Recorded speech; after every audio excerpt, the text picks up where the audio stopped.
டாஸ்மாக் கடையை தெருவா தடங்கி வச்சிருக்கிறாங்க. தமிழ்நாட்டில் கிட்டத்தட்ட 5000 டாஸ்மாக் கடைகள் இருக்கிறது. சந்து கடைகள் சேர்த்தால் கிட்டத்தட்ட 25,000 கடைகள் இருக்கிறது. அவங்க விற்கிறதே 12 இருந்து ராத்திரி 10 மணி வரைக்கும் விற்கணும். ஆனா 24 மணி நேரமா தமிழ்நாட்டில் சரக்கு கிடைக்கும்.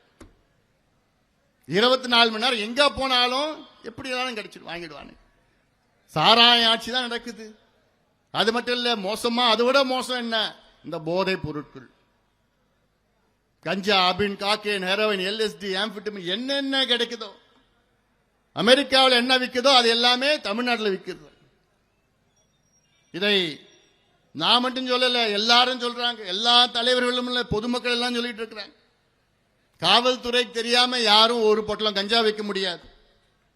ஆனால் வித்துட்டு இருக்கிறாங்க. காவல்துறை இன்னைக்கு தமிழ்நாட்டில் சுதந்திரமா செயல்பட முடியல. காவல்துறை தமிழ்நாட்டில் நல்ல காவல்துறை, ஆனா அவர்கள் சுதந்திரம் இல்லை.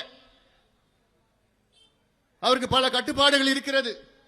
சுதந்திரமா செயல்பட விட்டால் ஒரே ஒரு கஞ்சா போட்டல கூட விற்க முடியாத ஒரு சூழல் காவல்துறையால் உருவாக்க முடியும்.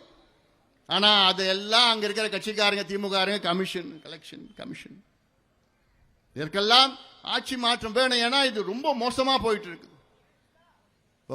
மதுவை குடிச்சிட்டு வந்தா, வீட்டுக்கு வந்தானா அவங்க நாத்தடிக்கும் தெரியும், ஓ குடிச்சிட்டு வந்தான்னு தெரியும்.